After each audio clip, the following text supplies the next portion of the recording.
नमस्कार मित्रांनो, मी गौतम ओवळ. माझ्या यूट्यूब चॅनलवर आपणा सर्वांचं अगदी मनापासून हार्दिक स्वागत करतो. मित्रांनो, आजचं आपलं कॅप्शन आहे सन्मान, समानता आणि बांधिलकी. मित्रांनो, तुमच्या मनामध्ये नेमका प्रश्न निर्माण झालाच असेल की कोणती समानता, कोणता सन्मान, कोणाला द्यायचा आहे आणि कसली बांधिलकी.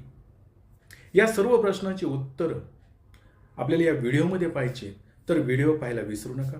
मित्रांनो, झालंय असं की हे जे काही 3 शब्द मी वापरलेले आहेत या ठिकाणी, सन्मान, समानता आणि बांधिलकी, तर ह्या ज्या काही 3 गोष्टी आहेत, या 3 गोष्टी जर एकत्र आल्या तर त्या एक जीवाने, एक संघ होऊन एक नवीन गोष्ट निर्माण होईल की जी गोष्ट स्ट्रॉंग असेल, बळकट असेल, विश्वासू असेल. आणि मग असं जर नाही झालं किंवा असं जर घडलं नाही तर त्याचा परिणाम हा वाईट असणार आहे किंवा चुकीची परिस्थिती निर्माण होण्यासारखा असणार आहे, असं म्हणायला वावगं नाही. आणि तुम्ही म्हणाल की असं काय नेमकं?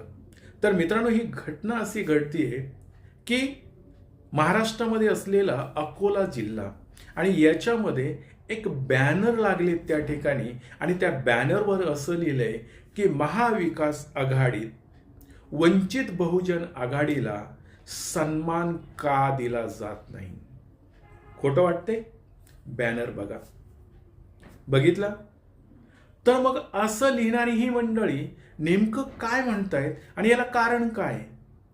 तर महाराष्ट्रामध्ये किंवा देशामध्ये होऊ घातलेल्या लोकसभेच्या 2024च्या निवडणुका आणि मग त्या संदर्भामध्ये महाराष्ट्रामध्ये जसं महाविकास आघाडी निर्माण होते आणि त्यांच्या विरोधीमध्ये महायुती तयार होते, या महाविकास आघाडीमध्ये सुरुवातीपासूनच समविचारी पक्षांनी एकत्र येऊन महाविकास आघाडी निर्माण करावी आणि त्यामध्ये संविधान बदलणाऱ्या शक्तींना किंवा दडपशाही करणाऱ्या शक्तींना, हुकुमशाही करणाऱ्या शक्तींना सत्तेपासून रोखायचं असेल तर समविचारी पक्षांनी एकत्र येऊन या निवडणुका लढवाव्यात आणि यांना सत्तेपासून रोखावं, असं सर्व महाराष्ट्रातील तमाम देशातील लोकांची इच्छा आहे.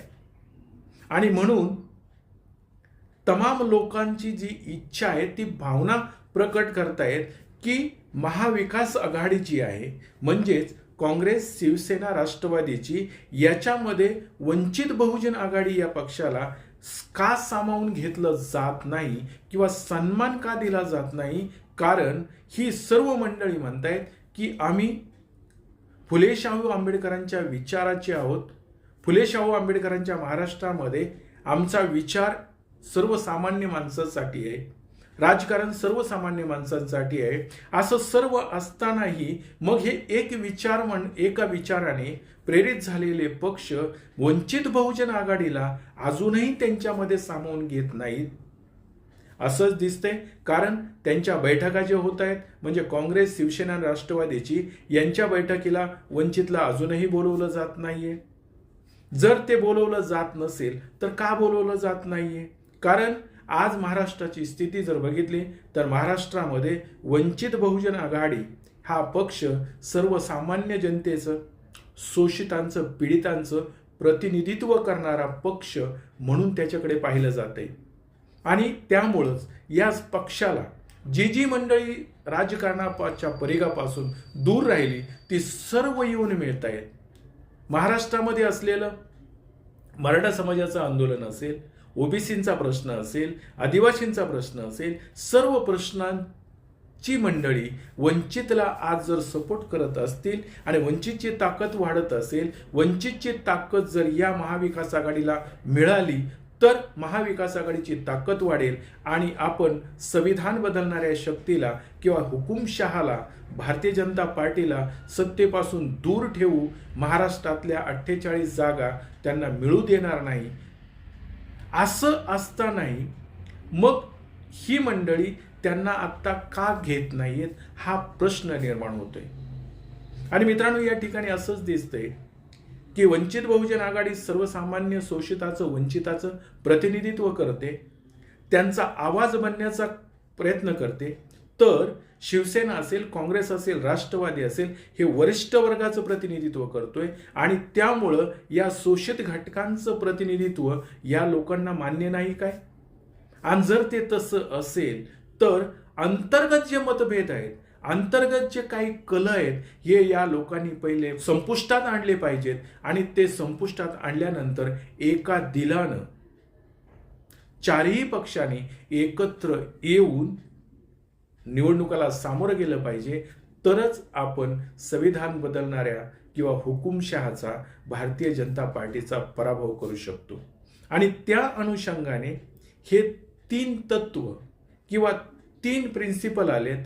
त्यातलं पहिलं प्रिन्सिपल पण बघूया, सन्मान. मित्रांनो, कोणीही असेल, माणसांना एकामेकाला सन्मान दिला, आदराने बोलवलं, आदराने त्याच्याशी भाष्य केलं, तर माणसाचे विचार जुळतात, एकत्र येण्याचे चान्सेस वाढतात. म्हणजे गोळा करून आणलेली माणसं काही उपयोगाची नसतात, पण विचार करून जर एकत्र माणसं आली तर ती मात्र विखुरली जात नसतात. आणि त्यासाठी सन्मानपूर्वक वागणूक दिली पाहिजे.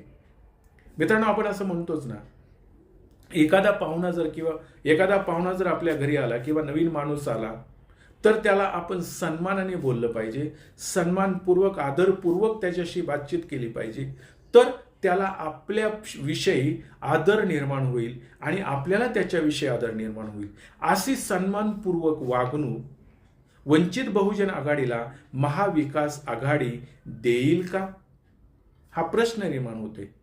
कारण जर महाविकास आघाडीमध्ये वंचित बहुजन आघाडीला सन्मानाची वागणूकच दिली जाणार नसेल किंवा त्यांना ज्या काही जागा द्यायच्या आहेत, ज्या काही 48 जागेपैकी 4 पक्षांमध्ये जे काही जागांचं वाटप होईल ते सन्मानाने जर त्यांना दिलं जाणार नसेल, आदरपूर्वक त्यांना जर दिलं जाणार नसेल, तर ह्या सन्मानपूर्वक त्यांच्यामध्ये समाविष्ट होणार नसतील, तर हे एकत्र येतील का?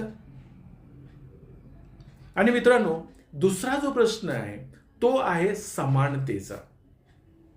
आता समानता जर म्हटली तर जी काही आहे सर्वांना सारखी वागणूक, म्हणजे जे 4 पक्ष आहेत, आता असं समजून चालू की पहिली जी काही महाविकास आघाडी आहे ती काँग्रेस आहे, शिवसेना आणि राष्ट्रवादीची, त्याच्यामध्ये चौथा घटक म्हणून वंचितला समाविष्ट करून घ्यायचंय.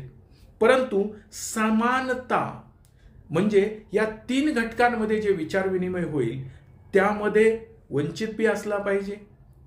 ह्या 3 पक्षांमध्ये जे काही संभाषण असेल, जी काय बातचीत होत असेल, जे मुद्दे डिस्कस केले जातील ते वंचित बरोबरही केले जायला पाहिजेत. मग असं जर होणार नसेल किंवा जर समजा उदाहरण द्यायचं झालं, ज्या दिवशी मीटिंग आहे, नवीन पाहुण्याला आपल्यामध्ये समाविष्ट करून घ्यायचंय, तर या 3 पक्षांमध्ये जी काही गोष्ट झाली, म्हणजे एकमेकांना कम्युनिकेशन करताना त्यांनी फोनद्वारे केलं असेल तर वंचितलाही फोन केला पाहिजे मीटिंग आहे म्हणून. त्यांनी जर एकमेकाला पत्र पाठवले असतील तर वंचितलाही पत्र पाठवलं पाहिजे. त्यांनी जर एखाद्या मेसेज दिला असेल तर तसाच मेसेज वंचितलाही दिला पाहिजे. मग ती मीटिंग असेल तरी, मीटिंग कॅन्सल झाली असेल तरी किंवा पोस्टपोन मीटिंग झाली असेल तरी असा जर मेसेज गेला तर ती समानता होईल. आणि जर तसं नाही झालं, उदाहरण द्यायचं झालं तर एका मीटिंगला या महाविकास आघाडीमधील व्यक्तींनी वंचित बहुजन आघाडीच्या पदाधिकाऱ्यांना बोलवलं आणि त्यामध्ये या पदाधिकाऱ्यांना अशी बातमी आली की 2 तास बाहेर बसवून ठेवलं. याचं कारण हे 3 पक्ष आतमध्ये डिस्कस करत होते आणि ह्या डिस्कशनमध्ये यांचा काही रोल नाहीये. हे जर म्हटलं तर इथे समानता येते का? आणि म्हणून बाळासाहेब आंबेडकर असं म्हटले की जर तुम्ही आम्हाला बाहेर बसवत असाल किंवा जर तुमच्या मेन मीटिंगमध्ये जर बोलवत नसाल तर महाविकास आघाडीमध्ये वंचितचं स्टेटस काय आहे किंवा त्यांचा किंमत किती आहे वंचितमध्ये, महाविकास आघाडीमध्ये, ह्यावरून आम्हाला कळतं की महाविकास आघाडीमध्ये आमचं स्टेटस काय आहे, आम्ही कुठे आहोत. हे उद्विग्न होऊन बाळासाहेब बोलले. परंतु मीडियामध्ये ह्याच बातम्या आल्या की तीनही पक्ष जे आहेत यांच्या विचाराशी संलग्न असणारा मीडिया वंचितकडेच बोट दाखवत होता, परंतु त्यामागची भावना बाळासाहेबांनी जे काही बोलले ते मात्र समजून घ्यायला तयार नव्हता. आणि मित्रांनो, तिसरा जो काही भाग आहे तो बांधिलकीचा आहे. आणि बांधिलकीचा भाग काय आहे तर बाळासाहेब आंबेडकरांनी असं सांगितलंय, निवडणुका झाल्यानंतर कोणताही पक्ष, व्यक्ती किंवा काहीही असेल, हे कोणीही माणसं भारतीय जनता पार्टीत समाविष्ट होणार नाहीत किंवा त्यांना जाऊन मिळणार नाहीत.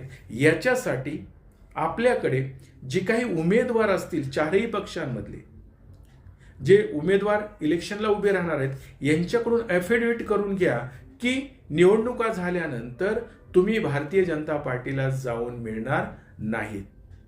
आता हा मुद्दा काँग्रेस असेल, राष्ट्रवादी असेल, शिवसेना असेल यांच्यासाठी गौण आहे, पण वंचित बहुजन आघाडीसाठी हा मुद्दा खूप मोलाचा तोलाचा मुद्दा आहे. कारण सध्याचं जर वातावरण बघितलं तर राजकारण हा एक धंदा झालाय. आणि महाराष्ट्रामध्ये तुम्ही बघा, कालचा राष्ट्रवादी भारतीय जनता पार्टीने फोडलाय, शिवसेना फोडलाय आणि आपल्याकडे घेतलाय. म्हणजे कालपर्यंत एकामेकांना शिवे देणारी माणसं किंवा कालपर्यंत एकामेकावर चिखलफेक करणारी माणसं आज गोडी गुलामीने एका ताटामध्ये जेवायला लागलीत. म्हणजे यांच्याकडे निष्ठा नाहीये, तत्व नाहीये. राजकारणाच्या पुढं निष्ठा, तत्व सगळी विकली जात आहेत. म्हणून बाळासाहेब हा मुद्दा टाकतायत आणि बाळासाहेबांना ही इलेक्शन 2024ची सगळ्यात महत्वाची का वाटते तर हा जो काही फॅसिझम आहे किंवा हा काही हुकुमशाह आहे, संविधान बदलायला निघालाय आणि तिसऱ्या टर्ममध्ये आम्हाला 400 के पार द्या म्हणजे आम्ही संविधानही बदलू आणि धर्माची रक्षा करू असं म्हणणारी भारतीय जनता पार्टीतील मंडळी, त्यांना जर पराभूत केलं आणि करणं हे बाळासाहेबांच्या दृष्टीनं गरजेचं आहे.